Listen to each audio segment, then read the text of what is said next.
નમસ્કાર, હું છું આપની સાથે કિશન તિવારી. આપ જોઈ રહ્યા છો ઇન્ડિયા ન્યૂઝ ગુજરાતનો ખાસ કાર્યક્રમ આપણું ગુજરાત. સમાચારોની શરૂઆત કરીએ આપણે મહત્વપૂર્ણ સમાચારથી. સૌથી પહેલા આપણે વાત કરીએ કરમસદની. તો ભારતના રાષ્ટ્રગીત વંદે માતરમની રચનાને આજે 150 વર્ષ પૂર્ણ થવા નિમિત્તે આણંદના કરમસદ ખાતે સરદાર પટેલ મેમોરિયલ હોલમાં સામૂહિક વંદે માતરમ ગાન યોજવામાં આવ્યું હતું અને તેમજ ત્યારબાદ સ્વદેશી અપનાવવા માટેના શપથ પણ લેવામાં આવ્યા હતા.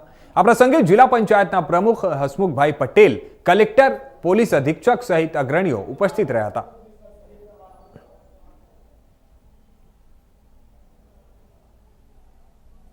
આજનો કાર્યક્રમ એટલે વંદે માતરમ, જે આપણું રાષ્ટ્રગાન છે એનો કાર્યક્રમ. વંદે માતરમ ગાન 7 નવેમ્બર 1875 એની રચના પૂર્ણ થઈ હતી. એટલે કે 150 વર્ષ આ ગાનને પૂર્ણ થતા હોય. આ ગાનને 150 વર્ષ પૂર્ણ થતા હોય તે આપણા યશસ્વી આદરણીય વડાપ્રધાન શ્રી નરેન્દ્ર મોદી સાહેબે એને એક અનોખી રીતે આખા દેશમાં ઉજવણી કરવાનું નક્કી કર્યું છે. વંદે માતરમ એ શબ્દ કોઈ નાનો શબ્દ નથી કે કોઈ મંત્ર નથી, પણ એક ક્રાંતિકારી શબ્દ છે કે આપણા આઝાદીમાં સમયથી દેશના લડવૈયાઓ પણ જ્યારે વંદે માતરમ અને ભારત માતા કી જય બોલી અને ફાંસીના માછલી ચડતા હોય એવા એક ક્રાંતિકારી મંત્ર જ્યારે પણ આપણે બોલીએ છીએ ત્યારે આપણા દેશના 140 કરોડ લોકોના મગજમાં ખૂબ ચેતના જાગૃત પેદા થાય છે. આ ભારત માતાને આપણે ભારત માતા તરીકે ઓળખીએ છીએ. એ ભારત માતા એ કોઈ આપણે પૃથ્વીનો કોઈ જમીનનો ટુકડો નથી, પણ આપણી માતા છે. એ આપણે માટે આપણી માતૃભૂમિ છે અને એના માટેનો એક મંત્ર છે વંદે માતરમ. વંદે માતરમનું સંપૂર્ણ. હવે સમાચારોમાં આ તરફ આપણે આગળ વાત કરીએ આણંદની. તો આણંદના ગામડી વિસ્તારમાં જાહેર માર્ગો પર ઉભરાતી ગટરોને લઈને સ્થાનિકો ત્રાહિમામ પોકારી ઉઠ્યા છે અને ત્યારે આજે સ્થાનિક રહેવાસીઓએ કરમસદ આણંદ મહાનગરપાલિકામાં હલ્લાબોલ કરી અને સૂત્રોચ્ચાર કરી વિરોધ પ્રદર્શન કર્યું હતું અને ત્યારબાદ ડેપ્યુટી મ્યુનિસિપલ કમિશનરે આવેદનપત્ર આપ્યું હતું કમિશનરને અને માંગણી કરી હતી કે જે ગટરની સમસ્યા છે તેનાથી છુટકારો અપાવે.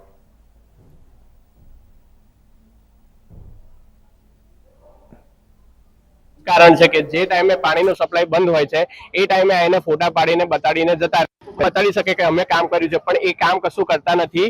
જે તે ટાઈમે સપ્લાય બંધ હોય છે એ ટાઈમે એ ટાઈમ તો પાણી ઉતરી જ જાય છે, પણ સપ્લાય જે ચાલુ હોય છે એ ટાઈમે અડધો ફૂટ 1 ફૂટ જેટલું પાણી અમારે ઘરમાં પેસી જાય છે ને એવી રીતનું હોય છે. તો આનો કોઈ જ નિકાલ આ લોકો લાવતા નથી. અમારી માંગણી એટલી જ છે કે ગમે તેમ કરીને આ ગટરના પાણીનો નિકાલ કરો અને બસ આ અમારી માંગણી પૂરી કરો. માંગણી નહીં સ્વીકારવામાં આવે તો અમે ભૂખ હડતાલ પર અહીંયા દાબીશું. અમારી સોસાયટી નવરંગ society, Saraswati society, Kashipura society, ત્રણેય સોસાયટીની અંદર ગટરનું પાણી પુષ્કળ નીકળે છે, કાદવ સાથે નીકળે છે. બધાના ઘર આગળ ઘૂંટણ સુધી પાણી છે. અમારી હાલત એવી છે કે અમે બિલકુલ બહાર નીકળી શકતા નથી. બીજું, જે મેઇન રોડ છે તે ઊંચો છે, જ્યારે અમારી સોસાયટીના રોડ બધા નીચા છે. પરિવહનનું પાણી બધું જ અમારી સોસાયટીમાં આવે છે. અમારી હાલત બહુ જ ખરાબ છે. અહીંયા આગળ નગરપાલિકામાં અમે ઘણી વખત આવીને કમ્પ્લેન આપી છે. અમારી કમ્પ્લેનને ધ્યાનમાં ન લેવાથી ના છૂટકે આજે અમારે અહીંયા આવીને આ બધું કરવું પડ્યું છે. અમારી માંગણી છે ગટરો સાફ કરો, કાં તો નવી ગટર બનાવો, અમારા રોડ નવા બનાવો, જેથી કરી અમને સુવિધા મળે. અમે પણ વેરો ભરીએ, સફાઈ વેરો ભરીએ છીએ, ગટર વેરો ભરીએ છીએ, બધા વેરા ભરીએ છીએ, તો અમને ફેસિલિટી બી મળવી જોઈએ ને. કાશીપુરા સોસાયટી નવરંગમાં ગંદકી બહુ થાય છે, પાણી ઉભરાયું છે. અમારે જવાનું કઈ આગળ અમારે સુવિધા જોઈએ છે. અને કાલે પરમ દિવસે આવ્યા તો બધું કિચન બધું બહાર કાઢ્યું છે. અમે જવાનો રસ્તો નહીં રહ્યો અને બાથરૂમમાં ચોકડીમાં બધે પાણી આવ્યું છે અને પાણી તો કિચન અમારે પાણી થયું છે એટલું. એટલે અમારે તો સુવિધા જોઈએ છે, ગટર સાફ જોઈએ, ગટર નવી ગટર જોઈએ છે. ગ્રામ પંચાયત હતી ત્યારે તો ગટર સાફ કરી જતા હતા, અત્યારે કોઈ સાફ કરવા નહીં આવતું, કશું નહીં. પરમ દિવસ આવ્યો તો રસ્તા બધા બગાડીને ગયા છે. એટલે અમારે તો ગટરના ભૂંગળા નવા જોઈએ છે અને રોડ બનેલા બધું પાણી પરિવહનનું પાણી અમારી બાજુ આવે છે. એટલે અમારે તો નવા રોડ જોઈએ છે, સુવિધા પાણીની જોઈએ છે, ગટરો બધી પાણી બહાર જાય ને એવું જોઈએ છે. ગામડી વિસ્તારની એક સોસાયટીની અંદર ગટર ઉભરાવાનો પ્રશ્ન છે. છેલ્લા 3 દિવસથી કોર્પોરેશનના માણસો ત્યાં કામ કરી રહેલ છે.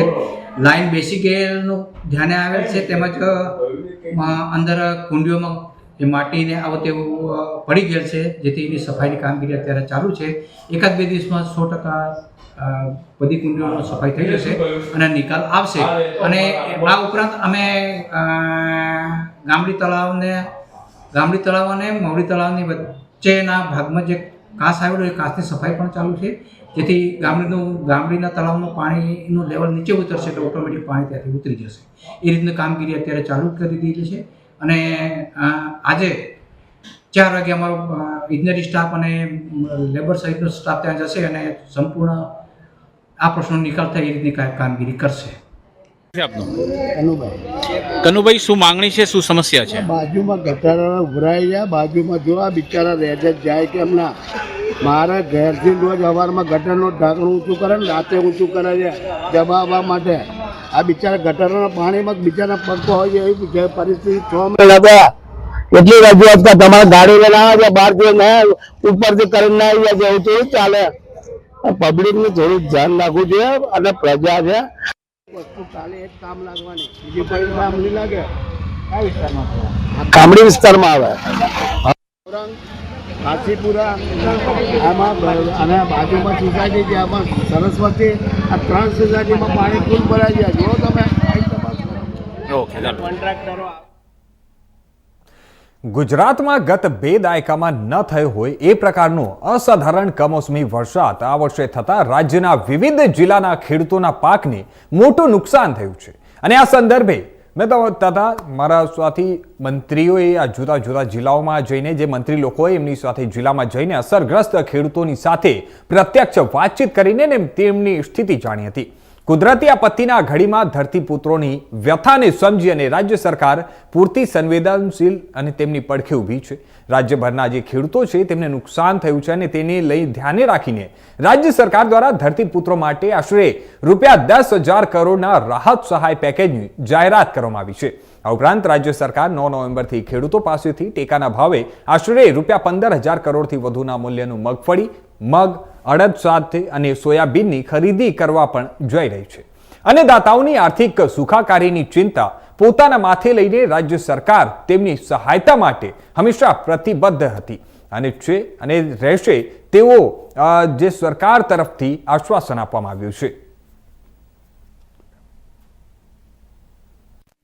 ગત 2 દાયકામાં ન થયો હોય એ પ્રકારનો અસાધારણ કમોસમી વરસાદ આ વર્ષે થતાં રાજ્યના વિવિધ જિલ્લાના ખેડૂતોના પાકોને મોટું નુકસાન થયું છે.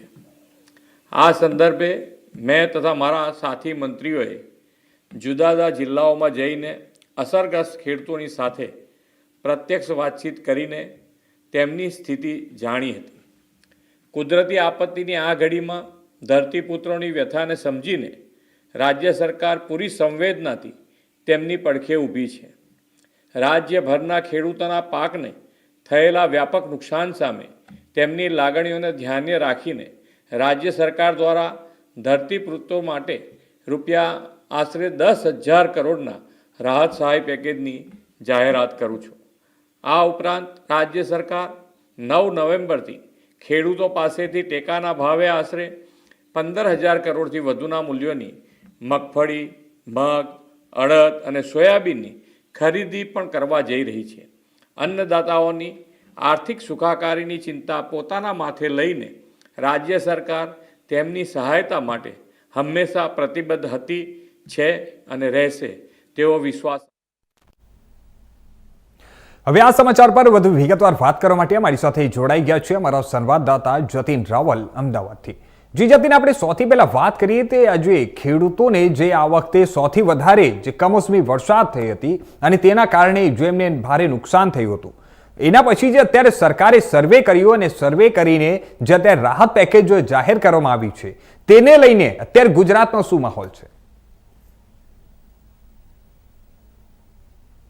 જે રીતે આ છેલ્લા 2 અઠવાડિયાઓથી સળંગ જે વરસાદ જે છે તે પડી રહ્યો હતો તેને લઈને ક્યાંક ને ક્યાંક જે જેટલા પણ ગુજરાતમાં તમામ આ સાર્વત્રિક વરસાદ હતો, તમામ જિલ્લાઓમાં જે વરસાદ હતો તે વરસ્યો હતો અને એના કારણે ક્યાંક ને ક્યાંક ખેડૂતોને જે અત્યારના જે પાક હોય તેને ખૂબ જ મોટી માત્રામાં નુકસાન જે છે તે થયું હતું અને તેના લીધે ખેડૂતો ક્યાંક ને ક્યાંક જે છે તે પાયમાલ બન્યા હતા. ત્યારે ખેડૂતોની પડખે સરકાર જે છે તે ઉભી રહી હોય તેવું જે છે તે જોવામાં આવ્યું છે. 10,000 રૂપિયા 10,000 કરોડની સરકાર દ્વારા જે છે તે જાહેરાત જે છે તે સહાયની કરવામાં આવી છે. ખેડૂતો દ્વારા વારંવાર જે છે તે રજૂઆતો કરવામાં આવી હતી. ત્યારે ગુજરાતમાં જે છેલ્લા 2 દાયકામાં ન થયો હોય એ પ્રકારનો વરસાદ જયારે આ વર્ષે વરસ્યો છે ત્યારે વિવિધ જિલ્લાના ખેડૂતોના પાકને જે મોટું નુકસાન થયું છે તેના માટે થઈ અને આ સંદર્ભે જે છે તે મુખ્યમંત્રીએ જે છે હમણાં થોડી વાર પહેલા સહાયની જાહેરાત કરી હતી. તેમને વિડીયો સંદેશના દ્વારા સહાયની જાહેરાત કરી હતી, જેમાં તેમને જણાવ્યું કે તેમને તેમના સાથી મંત્રીઓની સાથે જુદા જુદા જિલ્લાઓમાં જઈ અને અસરગ્રસ્ત ખેડૂતોની સાથે પ્રત્યક્ષ વાતચીત કરી અને તેમની સ્થિતિ જે છે તે જાણી હતી. અને કુદરતી આપત્તિની ઘડીમાં તેઓ આ ધરતીપુત્રોની વ્યથાને સમજીને તેમને આ નિર્ણય જે છે તે તેમના દ્વારા કરવામાં આવ્યો છે. રાજ્યભરના ખેડૂતોને પાકને જે વ્યાપક નુકસાન થયું છે તેની લાગણીને ધ્યાનમાં રાખી અને સરકારે જે છે તે 10,000 રૂપિયા કરોડની સહાયની જાહેરાત કરી છે. તો સાથે રાજ્ય સરકાર દ્વારા જે છેલ્લા સમયથી ટેકાના ભાવની ખરીદી ની જે વાત હતી, જે હમણાં વચ્ચે મોકૂફ રાખવામાં આવી હતી, તે હવે 9 સપ્ટેમ્બરથી સરકાર જે છે તે ખેડૂતો પાસેથી ટેકાના ભાવે આશરે રૂપિયા 15,000 કરોડના થી પણ વધુના મૂલ્યોની મગફળી, મગ અને અડદ તેમજ સોયા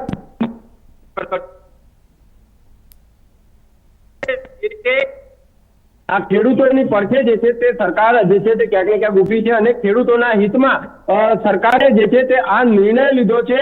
અને ખેડૂતોની જે છે તે અન્નદાતાઓ છે તેમની આર્થિક સુખાકારીની ચિંતા પોતાને લઈ અને રાજ્ય સરકાર તેમની સહાયતા માટે હંમેશા પ્રતિબદ્ધ છે અને રહેશે તેવું ગુજરાતના મુખ્યમંત્રી ભૂપેન્દ્રભાઈ પટેલે જણાવ્યું હતું. આ જે નિર્ણય લેવામાં આવ્યો છે કિશન, તેનાથી રાજ્યના લાખો ખેડૂતોને જે છે તે ખાસી એવી સહાય થશે. ચોક્કસથી તેમને ફાયદો તો ચોક્કસથી નહીં થાય, પરંતુ તેમને નુકસાનીમાં ક્યાંક ને ક્યાંક જે છે તે સહાય જે છે તે મળી શકે તેમ છે. જી કિશન. જી જ્યોતિને આપણે વાત કરી તો જે ખેડૂતો છે તે લોકોને ભારે નુકસાન થયું હતું, તેવામાં આ પ્રકારે જ્યારે સરકાર તરફથી રાહત પેકેજ જાહેર કરવામાં આવ્યું છે તો એ રાહત પેકેજથી તમે જે હિસાબે અત્યારે જણાવતા હતા કે એ લોકોને ફાયદો તો નહીં થશે, પરંતુ એ લોકોને જે નુકસાન છે તેનો કંઈક કવર થઈ શકે તેવી આશા છે. તો આ કેટલા હદ સુધી એ લોકોનું ખેડૂતોને કવર થઈ શકે છે કે ખેડૂતોને કેટલા હદ સુધી એ લોકોને રાહત મળશે, એની શું ઉમ્મીદ છે? જો ચોક્કસથી કિશન આપણે જણાવી દઉં કે જે રીતે આજે કમોસમી વરસાદના કારણે જે નુકસાન થયું છે, નુકસાનનો સર્વે જે છે તે અલગ અલગ જિલ્લાઓમાં અલગ અલગ મંત્રીઓને આ સર્વેની કામગીરી જે છે તે આપવામાં સર્વેની કામગીરી ચાલી રહી છે. તેની દેખરેખ જે અલગ અલગ જિલ્લાના મંત્રીઓને જે છે તે આપવામાં આવી હતી, ક્યાંક ધારાસભ્યોને આપવામાં આવી હતી. અને આ તમામ જગ્યાઓનું સર્વે જે છે તે ચેક કરવામાં આવ્યું અને ત્યારબાદ જે છે તે રાજ્ય સરકાર દ્વારા ઘણી બધી વાર મિટિંગો કરવામાં આવી, ઘણી બધી બેઠકો પણ થઈ હતી. અલગ અલગ જિલ્લાના કલેક્ટરો સાથે, વિકાસ અધિકારીઓ સાથે પણ જે છે તે તેમની બેઠકો થઈ હતી અને સર્વે ટીમ જે બનાવી હતી તેમની સાથે આ તમામ જે બેઠકો જે છે તે મુખ્યમંત્રી સાથે પણ થઈ હતી. અને અલગ અલગ જિલ્લાના મંત્રીઓ, રાજ્ય કક્ષાના મંત્રી, કેબિનેટ કક્ષાના મંત્રીઓ, તમામ લોકોની જે બેઠક થઈ હતી, બેઠકની અંદર નિર્ણયો લેવામાં આવ્યા હતા. અને ત્યારબાદ તેમના દ્વારા અગાઉ જે છે તે સરકાર પાસે, કેન્દ્ર સરકાર પાસે માંગ કરવામાં આવી હતી. અને અત્યારે હાલ જે છે તે 10,000 રૂપિયાની ખેડૂતોને ખૂબ મોટી સહાય જે છે તે રાજ્ય સરકાર દ્વારા જાહેર કરવામાં આવી છે. અને ટેકાના ભાવની જે ખરીદી જે મોકૂફ કેટલાય સમયથી મોકૂફ હતી, તે હવે 9 સપ્ટેમ્બરથી જે છે તે શરૂ કરવામાં આવશે. જી કિશન. ધન્યવાદ જ્યોતિને મારી સાથે જોડવા માટે અને આ તમામ માહિતી અમને શેર કરવા માટે. હવે સમાચારોમાં તરફ આપણે આગળ વાત કરીએ અમરેલીની, તો ધારીના ચલાલા નગરપાલિકા ખાતે વંદે માતરમ જ્ઞાનના 150 વર્ષ પૂર્ણ થતા કાર્યક્રમનું આયોજન કરવામાં આવ્યું હતું. ધારી બગસરાના ધારાસભ્ય જેવી કાકડિયાની ઉપસ્થિતિમાં સમગ્ર કાર્યક્રમનું આયોજન કરાયું હતું. ત્યારે સરકારની સૂચના અંતર્ગત નગરપાલિકાના ચીફ ઓફિસર હરેશ જોશીના અધ્યક્ષ સ્થાને કાર્યક્રમ યોજાયો હતો. ચલાલા નગરપાલિકા પ્રમુખ ભલુભાઈ વાળા, જયંતિભાઈ પાનસુરિયા, જિલ્લા ભાજપ પ્રમુખ અતુલભાઈ કાણાની સહિત પાલિકાના સદસ્ય તેમજ આગેવાનો ઉપસ્થિત રહ્યા હતા. ચલાલા નગરપાલિકાના ચીફ ઓફિસર હરેશ જોશી આજરોજ ચલાલા નગરપાલિકામાં ગુજરાત સરકારશ્રીના પરિપત્ર અનુસાર આજરોજ 7/11/2025ના રોજ વંદે માતરમ ગાનને 150 વર્ષ પૂર્ણ થયા એના ઉજવણીના ભાગરૂપે આજરોજ નગરપાલિકા કચેરીના હોલની અંદર માનનીય ધારાસભ્ય શ્રી કાકડિયા સાહેબ, જિલ્લા ભાજપ પ્રમુખ તેમજ નગરપાલિકાના પ્રમુખ, ચલાલા નગરપાલિકાના સભ્યશ્રીઓ તથા સ્ટાફના સભ્યો અને ભાઈઓ બહેનો તથા ચલાલા નગરપાલિકાના આગેવાન સામાજિક આગેવાનની હાજરીમાં વંદે માતરમ ગાનનું સામૂહિક ગાન કરવામાં આવેલ તેમજ સ્વદેશી શપથ સામૂહિક રીતે લેવામાં આવેલ અને આ રીતે આ કાર્યક્રમ સફળતાપૂર્વક પૂર્ણ કરવામાં આવે. આપણા દેશને આઝાદ કરવા માટે એક ચળવળનું માધ્યમ બન્યું. હવે સમાચારોમાં આ તરફ આપણે આગળ વાત કરીએ જંબુસરની તો પીઆઈ ફાઉન્ડેશન દ્વારા ગરીબ અને મધ્યમ વર્ગના યુવાનો માટે મફત રોજગારલક્ષી કૌશલ્ય તાલીમ શરૂ કરવામાં આવી છે. તાલીમ જે છે તે 3 મહિના માટે છે અને 18 થી 35 વર્ષ વયના યુવાનો માટે ઉપલબ્ધ છે. તાલીમ પૂર્ણ કરનારને NSDC સર્ટિફિકેટ મળશે અને સેન્ટર દ્વારા નોકરી મેળવવામાં પણ મદદ કરવામાં આવશે. આ પહેલ યુવાનોને સશક્ત અને આર્થિક રીતે આત્મનિર્ભર બનાવવામાં મદદરૂપ રહેશે. નમસ્કાર, મારું નામ Vijay Parmar. Jambusar P I foundation skill training સેન્ટરમાં હું એડવાન્સ એક્સેલ ટ્રેનર તરીકે ફરજ બજાવું છું.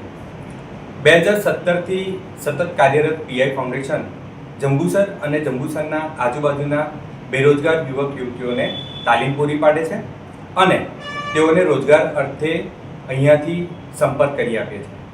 રોજગારલક્ષી તાલીમ આપ્યા પછી યુવક યુવતીઓને આજુબાજુની ઘણી બધી એવી કંપની છે જ્યાં તેઓને નોકરી માટે કોન્ટેક્ટ કરી આપીએ છીએ. અહીંયા અમે ITS, એડવાન્સ એક્સેલ, BFSI અને સ્પોકન ઇંગ્લિશ તથા કોમ્પ્યુટર બેઝિકની તાલીમ આપીએ છીએ. ઇન્ટરવ્યૂમાં જવા પહેલાં ઇન્ટરવ્યૂની પણ પૂરેપૂરી તાલીમ અહીંયાથી અમે આપીએ છીએ. જેટલા પણ વિદ્યાર્થીનીઓ અહીંયા તાલીમ લે છે, તાલીમ લીધા પછી તેઓને નજીકની અને દૂરની જંબુસર અને જંબુસરના આસપાસના વિસ્તારમાં આવેલી ઘણી બધી એવી કંપનીઓમાં નોકરી માટે અમે અહીંયાથી કોન્ટેક્ટ કરી આપીએ છીએ.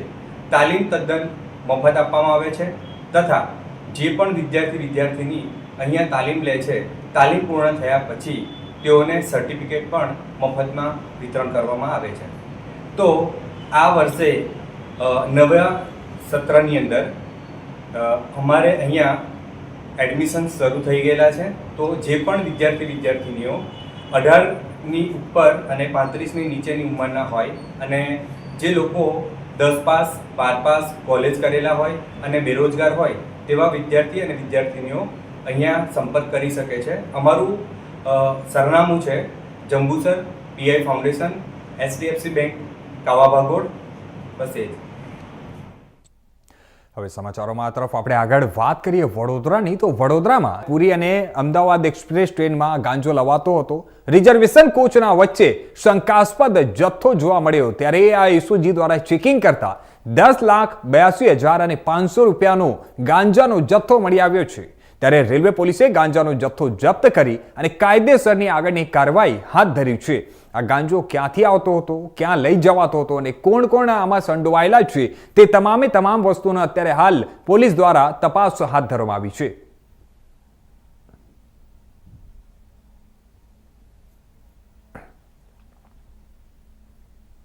તો બીજી તરફ આપણે વાત કરીએ તો વડોદરા શહેરમાંથી 4 ટેમ્પોની ચોરી થઈ હતી અને જેની તપાસ દરમિયાન ડીસીબી પોલીસે સીસીટીવી ફૂટેજ અને ટેકનિકલ સોર્સિસના આધારે તપાસ કરતા અગાઉ ટ્રક અને ટેમ્પોની ચોરીમાં પકડાયેલા રીઢા આરોપી સુખદેવસિંહ સોહલની હિલચાલ શંકાસ્પદ જણાઈ આવી હતી.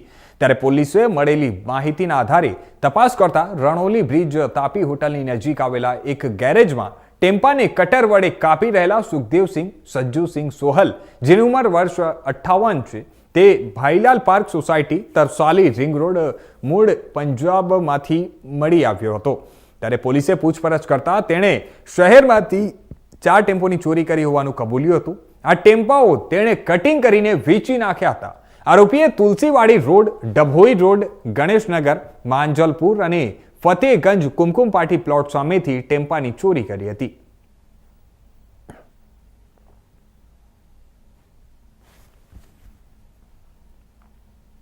તો હવે સમાચારોમાં આ તરફ આપણે આગળ વાત કરીએ જસદણની. તો જસદણના જૂના માર્કેટિંગ યાર્ડ સામે વહેતી નદીમાંથી એક યુવકનો મૃતદેહ મળી આવ્યો હતો અને આ મૃતદેહ મળી આવતા ચકચાર મચી ગઈ હતી. મૃતકની ઓળખ જસદણના વાસુરપારા વિસ્તારમાં રહેતા અલ્પેશ અમરસિંહ વાઘાણી તરીકે થઈ છે. મૃતદેહ મળતા જ ઘટના સ્થળે લોકોની ભીડ ઉમટી પડી હતી. મળી રહેલી માહિતી અનુસાર જણાવી દઈએ કે અલ્પેશ છેલ્લા 4 દિવસથી ગુમ હતો અને તેની ગાયબ અંગે તેના પરિવારજનો દ્વારા જસદણ પોલીસ સ્ટેશનમાં ગુમસુદા પોલીસ ફરિયાદ નોંધવામાં આવી હતી. ગુમ થયેલા યુવકના પરિવારજનો તેને શોધી રહ્યા હતા અને તે દરમિયાન આજે સવારે નદીમાં મૃતદેહ તણાતો જોવા મળ્યો હતો. આ ઘટનાની જાણ થતાં જ જસદણ ફાયર બ્રિગેડને જાણ કરવામાં આવી હતી. ત્યારે ફાયર બ્રિગેડની ટીમ તાત્કાલિક ઘટના સ્થળે પહોંચી અને મૃતદેહને બહાર કાઢ્યો હતો. ત્યારબાદ પંચનામાર્થે હોસ્પિટલ ખસેડવામાં આવ્યો હતો અને પોલીસ દ્વારા આગળની તપાસ હાથ ધરવામાં આવી છે. મારો ભાઈ અલ્પેશ 3 તારીખે મને એવા સમાચાર મળેલા કે મારા ભાઈ અલ્પેશને શાક માર્કેટમાં કોઈ સાગર નામની વ્યક્તિએ મારેલો. મિલનભાઈ જોડે 2 હગા ભાઈઓ મારા ભાઈને મારેલો. અને ત્યાર પછી એ લોકો એમ કહે છે કે ભાઈ અમે અલ્પેશભાઈને અહીંયા હુવારેલો છે. અમે ત્યાં તપાસ કરતાં અમને મળેલ નથી. મેં પોલીસને પણ જાણ કરી હતી કે ભાઈ મને શંકાશીલ વસ્તુ લાગે છે.